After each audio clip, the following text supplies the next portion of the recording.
اپنے مؤثر نمائندگی کو پیش کرتی رہی اور مجلس اتحاد المسلمین نے اپنے احیا کے بعد اس وقت سے جدوجہد کا آغاز کیا جب ہماری لہلاتی ہوئی کھیتیاں اجڑ چکی تھیں، ہمارے محلات ویران ہو چکے تھے، ہماری جاگیریں اور منصب لٹ چکی تھیں، اور پولیس ایکشن کے نام پر کئی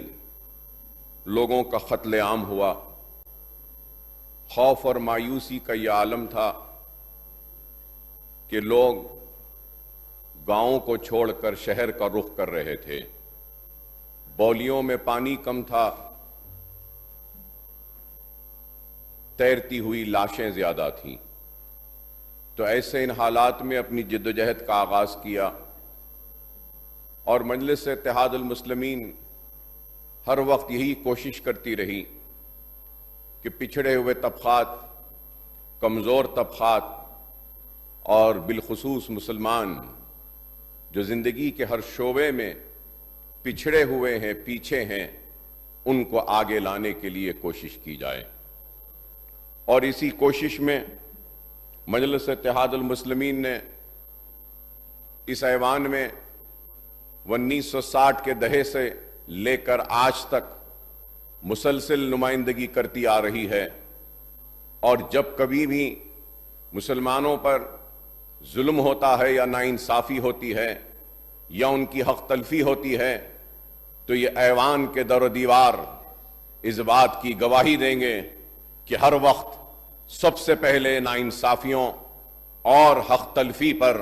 آواز اٹھانے والی اگر کوئی جماعت ہے تو وہ مجلس اتحاد المسلمین ہے۔ مجلس اتحاد المسلمین نے اپنی جدوجہد میں ایوان میں پچھڑے ہوئے طبقات، کمزور طبقات، وہ بالخصوص مسلمان جو سب سے پیچھے ہیں تعلیم کے میدان میں، معاشی میدان میں، روزگار میں جو پیچھے ہیں، پچھڑے ہوئے ہیں، ان کو آگے لانے کی ایک بھرپور کوشش کی۔ اور اس کوشش کو لوگوں نے کبھی فرقہ پرستی کا نام دیا تو لوگوں نے مسلم پرستی کا نام دیا، لیکن ہم نے ان آوازوں کی پرواہ نہیں کی۔ اگر آج ہم اس ایوان میں آتے ہیں، چاہے میں ہوں یا کوئی اور ہو، کسی بھی پارٹی سے تعلق رکھتے ہوں، ان کی ذمہ داری یہ ہوتی ہے کہ وہ پچھڑے ہوئے اور کمزور طبقات کو آگے لانے کی کوشش کریں۔ اور اس حقیقت سے کوئی انکار نہیں کر سکتا کہ زندگی کے ہر شعبے میں سب سے پچھڑا ہوا، سب سے پیچھے اگر کوئی ہے تو وہ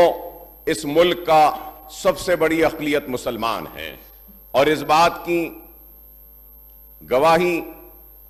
کبھی سچر کمیٹی نے دی تو کبھی رنگناتھ مشرا کمیٹی نے دی، تو کبھی گوپال سنگھ کمیٹی نے دی،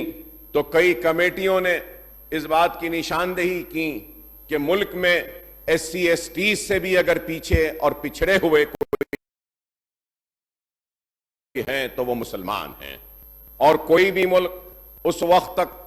ترقی یافتہ نہیں کہلا سکتا جب تک کہ اس ملک اور اس ریاست میں رہنے بسنے والے ہر شہری کو اس بات کا احساس نہ ہو کہ وہ اس ملک و ریاست کی ترقی کا حصہ دار ہے۔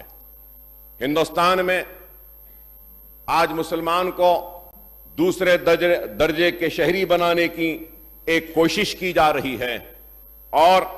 مجلس اتحاد المسلمین کو مسلم پرست یا فرقہ پرست کہا جا رہا ہے۔ میں بے شک یہاں کھڑا ہوں تو بحیثیت ایک ہندوستانی مسلمان کی حیثیت سے کھڑا ہوں، اور میں یہاں کھڑا ہوں تو تلنگانہ کی ترقی و خوشحالی کی ایک فکر لے کر، ایک خواب کو لے کر یہاں کھڑا ہوں۔ اور اگر میں یہاں کھڑا ہوں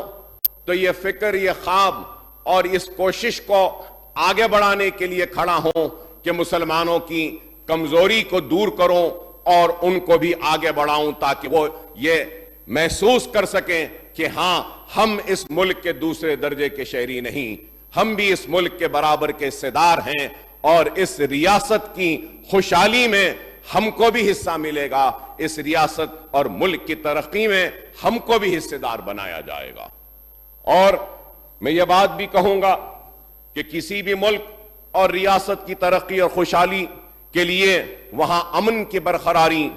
ضروری ہے، اور میں یہ بات بھی کہوں گا کہ ملک اور ریاست تبھی ترقی کرتی ہے جب وہاں کے کمزور طبقات میں خوشحالی اور ان کے مسائل ختم ہوں گے۔ تلنگانہ میں ہماری کامیابی یہی رہی کہ گزشتہ 10 سال کے دوران امن اور بھائی چارگی برقرار رہی، اور کمزور طبقات وہ بالخصوص مسلمانوں کی ترقی کے اقدامات کیے گئے۔ ملک کے کئی ریاستوں میں جس طریقے کے واقعات پیش آ رہے ہیں وہ شرمناک ہیں۔ کئی ریاستوں میں مسلمانوں کے خلاف سفاکی اور بربریت عروج پر ہے، مذہبی مقامات کو نقصان پہنچایا جا رہا ہے، حجاب، بیف، لو جہاد، گھر واپسی، بلڈوزر راج